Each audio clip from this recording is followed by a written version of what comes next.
What's up everybody, I'm Seth Fowler and today I'm reviewing the upcoming Nike Air Fear of God raid.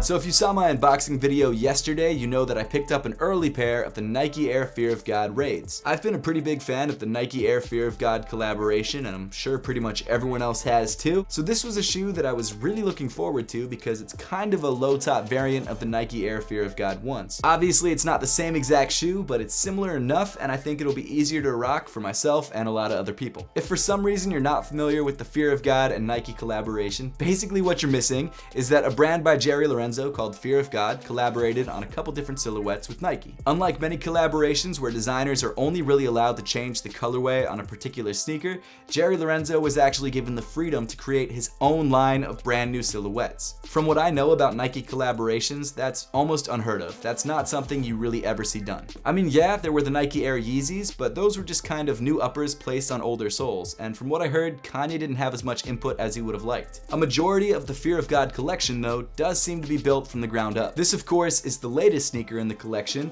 and as you could probably tell, it was heavily inspired by the Nike Air Raid, which apparently was what started Jerry Lorenzo's love of sneakers. So without further ado, let's jump right into the sneaker itself. Running around the outside edge of the toe, and actually a majority of the sneaker, is this light bone or sort of light tan leather. The leather has almost a nubuck or short suede feel to it, and actually appears to be the same material that they used on the light bone Air Fear of God ones. In the center of the toe, you've actually got this light bone neoprene feeling fabric, and it looks like they decided to give the toe a little bit more detail with these 3 lines of stitching running through the center. Around the outside of the panel, you've got this pretty thick stitching detail holding this piece of material in place. And then moving up on the shoe to the signature detail of the Nike Air Fear of God raid, the overlapping straps. As I mentioned, these straps were heavily inspired by the Nike Air Raid. The straps are made of this thick, light bone, elastic nylon material and really hold your feet in place. Of course, you do have to get into the shoe, and the only way to do that is to actually undo the straps. Both straps are actually velcroed in the back,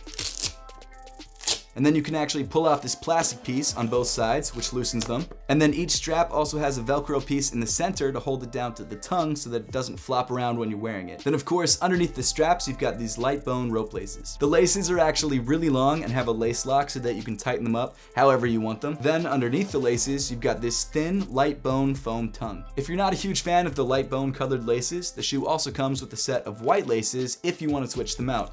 But to be honest, you barely see the laces with the straps on anyway, so it doesn't really matter. Moving inside the sneaker, you've got this pretty well padded and soft, of course, light bone colored sock liner. The insole of the shoe comes in black with the Air Fear of God branding printed in white on the heel. Let me tighten these guys back up because they kind of look ridiculous with all the straps undone.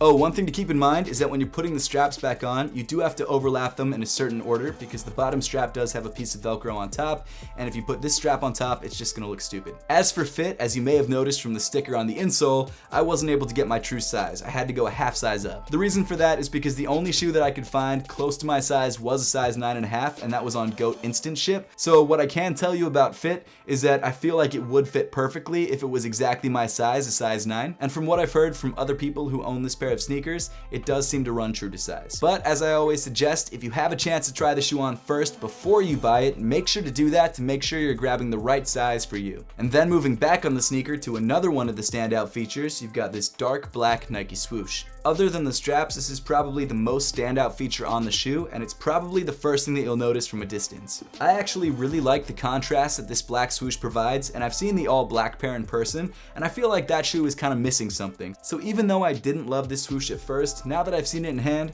I'm kind of warming up to it. Then moving around to the heel of the shoe, you've got a slightly darker shade of tan on this nylon strap detail. Moving down on the sneaker, you've got a pretty similarly sculpted midsole to the other Nike Air Fear of Gods. It doesn't have the exact same curvature, it's not flush with the upper, and the texture is a little bit different, but from a distance, it looks very similar. Not only that, but also being carried over from the other Air Fear of Gods is the double stacked Air Zoom unit. The top layer is actually full length zoom and is right underneath the insole. The bottom layer, however, is only in the heel and of course is is visible through this translucent rubber. Some other notable details are the embossed text on the midfoot that say Air 180, Fear of God, and then also Jerry Lorenzo's grandfather's service number. You've also got some more embossed text on the heel that says Nike Air. And then rounding off the midsole, you've got that signature rectangular Air unit cutout. And then finally moving to the bottom of the sneaker, you've got this pretty interesting traction pattern, which I guess is just a bunch of raised squares. I've never seen anything like this on a traction pattern before, and I don't think it's that incredible, but it looks nice, so I guess that's all that matters. And then rounding off the outsole, you've got this black Nike swoosh on top of the Air unit. Overall, the Nike Air Fear of God Raid, or the Nike Air Fear of God 180, is a pretty excellent sneaker. I personally love the aesthetics of this shoe. I think it's extremely well done, and all the details are really well thought out. Like the Air Fear of God 1, the materials are all very nice, and for a retail price of $190, this is not a bad way to go. If you're trying to grab a pair of the Nike Air Fear of God Raids, they drop on April 27th for $190. But that pretty much wraps up the review for today. Now I would love to know your thoughts on the Nike Air Fear of God Raid and whether you're planning to grab yourself a pair on April 27th when they drop. So of course, make sure to leave those comments in the comment section down below. And as always, thank you so much for watching. Please make sure to give this video a thumbs up if you liked it, subscribe down below if you haven't yet, and I'll see you all in the next one.